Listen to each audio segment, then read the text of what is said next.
Are we going back to DVDs? So, as we were kind of looking for topics to talk about on this, whatever we call the YouTube channel, I came across a possible time travel incident here. We might be able to regress in technology back to CDs, compact discs, Blu-ray, whatever. Researchers have found that they are able to basically put a petabyte onto a CD. Now, for those who don't know, this is going to get a little nerdy. A petabyte is 1,000 terabytes, and a terabyte is 1,000 gigs, right? So essentially, they can put 125,000 gigs onto a CD. A CD. That's nuts. Is it more? Oh, 20. Yeah. Yeah. 125,000. The same amount of information is 10,000 Blu-rays. The same amount if you were to stack. So like if you take apart your old computer, right, and you got the big old blocky hard drive, it's thick, a 6.5 foot tall hard drive, like hard drive stacked on each other. That's the same amount of information to be loaded onto one of these CDs. Nuts. It's nuts the way they're doing it. From what I understand, the reading that I've done, which it's super complicated. So do not expect us to know all of the science behind this. It's crazy. I think I can clear it up though. So CDs are burnt. Information is burnt in a 2D. Mm-hmm. So 2D is in like, essentially a CD is just a bunch of little tiny microscopic crevices that have zeros and ones. And that's how the data is built on there. So they just figured out how to do 3D. So instead of just going top down, they also are storing information, I guess vertically would be the way. Vertically and horizontally, essentially. Right. And so they had to develop a whole new, or they had to find the correct material to do this, which is why it's taken them so long to do. But like you're saying, this could revolutionize the way that we store data, especially at the large scale. Before this conversation, you and I were just randomly talking about data centers as we do. Yeah. And you could shrink down a data center the size of a football field is what I've read. You could shrink down to like a normal sized room. Yep. So that's huge for energy consumption. That it has reverberations across the whole data storing landscape. So a few other things that just kind of, and this might not be relevant to anything. It's just a little few numbers and weird, measurements. The way they kind of do it, it's the CD has layers, right? It's layers. And I didn't see if it was like, if they were horizontal layers, like stacked this way, or if they were layers like this. But each layer is like 1 micrometer apart. I don't know how many micrometers goes into a millimeter. That's freaking small. Yeah. And they're able to stack 100 layers that are readable. So that's kind of how they're getting it into a CD, like how flat it is. Because you think of something like a hard drive, it is more like a puck. You take apart a hard drive, the disk that's in there, it's a puck. Or it's a heavier duty disk. So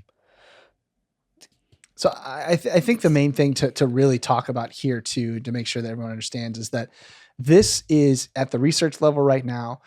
Yeah. These things take a while to get to consumers. So I don't think next year we're going to roll back into CDs. There's also a question of, I haven't really understood if the ability to write onto these CDs/DVDs is going to be in machines that are attainable by consumers. Yeah. Is it going to be like an old CD writer that you could use in your computer? I don't think so. I think that it's a little bit more complicated than that.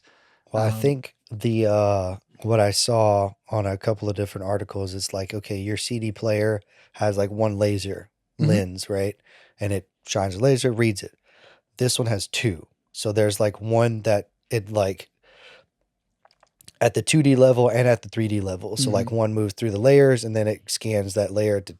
So so I don't know that, we'll be able to I don't think we'll be able to purchase anything like that anytime soon. Like that's going to be a hefty price to start out. As all new tech is. That's the exciting thing. Is like, all new tech starts really expensive and then they find a way to make it cheaper and cheaper and cheaper and cheaper, Here's the crazy thing that I just thought about, one of my favorite movies growing up was The Ringer. And my favorite line in The Ringer was, you scratched my CD in broad daylight. You picked it up and you scratched it. Can you imagine having 125 gigs of data? I mean, that's your life. 125,000 gigs of data. 125,000 gigs. That's your life. That's all of it on a CD. There's no way anybody's going to ever fill up one of those. Well, can you just popping that thing in your backpack and going and like hiking or like traveling the country? I mean, that's even if you backed up everything onto 2, I guess, you're also storing in the cloud, which the cloud would be connected to data centers, which would be much smaller because of these. So I guess that also makes sense, but I'm scared to take my hard drives places somewhere. Exactly. Like if I eventually, whenever these do become like consumer grade pieces of tech, and I got a big boy, it's what they coined it, a big boy petabyte CD sitting on my desk as like an external drive, and Premiere crashes on me and I'm getting mad. Boom, slam the desk. Did I just skip my CD? Like, you'd have to think that they throw it in a casing and it would look more like an SSD or something like that. Probably so. Yeah. So. There's definitely workarounds. Not like an old Walkman CD player where you like walk around with that thing and you got to walk carefully or else you're going to skip that CD and you're going to mess it up. Yeah. I wonder, I wonder how fast the data transfer is, how accessible is that 125,000 gigs. There's so many questions. I think our main point of this video is we're going back. We're going back to the future, Doc. That's it. We're headed right back to CDs. Before long, we'll go right back to landlines. And that's what it's going to be. One question I had, do you think that this will be the next step to surpass normal hard drives and solid state drives? I don't think so. I mean, eventually, but I think this has more of a impact on data centers. I work in privacy. Oh, thanks, Oliver. Oliver agrees. I work in privacy in my day-to-day, and a lot of what we have to, what we do is we look at servers that have data on them and make sure that they're being properly stored. And where I work, we have multiple locations across the state of Texas of large data centers because of how much data we hold for our work. Oh, you're getting a little light. I mean, your buddies. Oliver is hanging out today, bro. I love it. But he likes to look out the window. If you think about that, right? So you have a large data center for let's say tens of thousands of people's data. That takes space, that takes electricity to keep the lights on. It takes electricity to keep the servers in a room that's cold enough for them because they're pumping out producing heat. Monsters. Right. So I think that's where this has the greatest effect in the short term. Yeah. And with that starts to affect the cloud, and maybe it lowers prices on cloud. Oh, please. Cloud storage and that type of thing. I think that we're probably years and years and years out from anything like affecting us consumers. And I think that something better will probably come out before then. Yeah.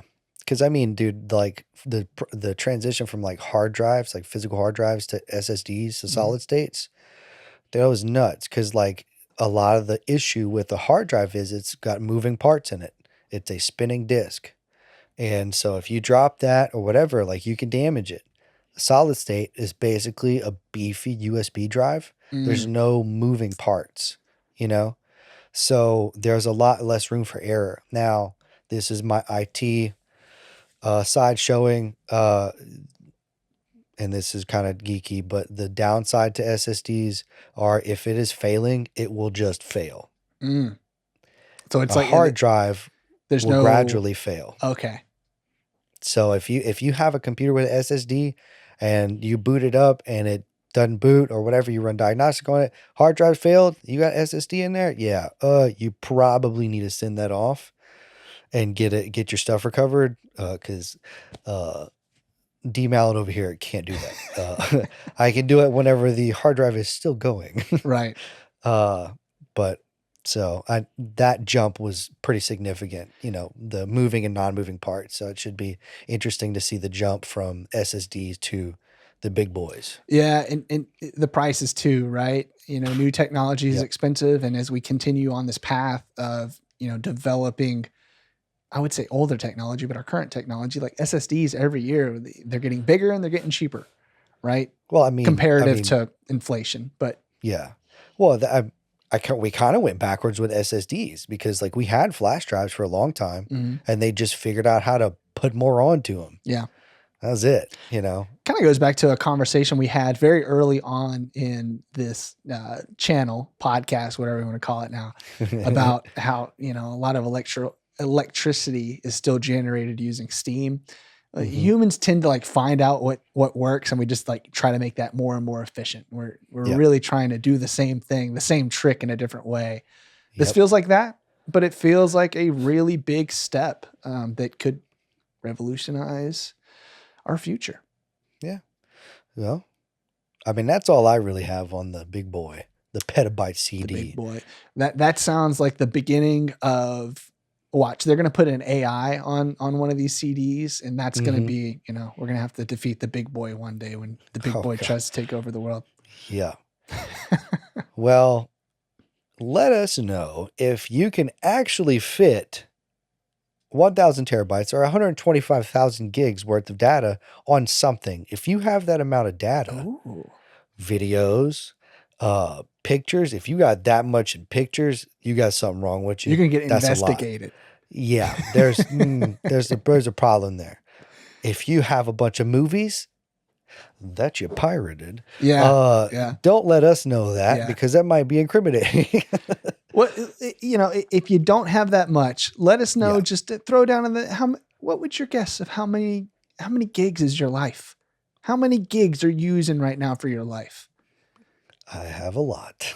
I think I'm at like 6 or 7 terabytes personally. Probably around there too.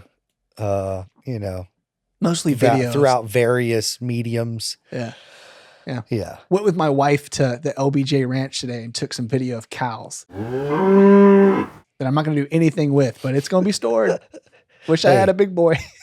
If you ever need some cow videos, you got them. You know who to call. Well, that, but I'm like, so you got them. Oh, no, I guess I'm selling cow videos now. Hit me up. There you go. Stock footage. Stock footage websites. Exactly. All right, man. Well, that's it, man. Peace. See ya.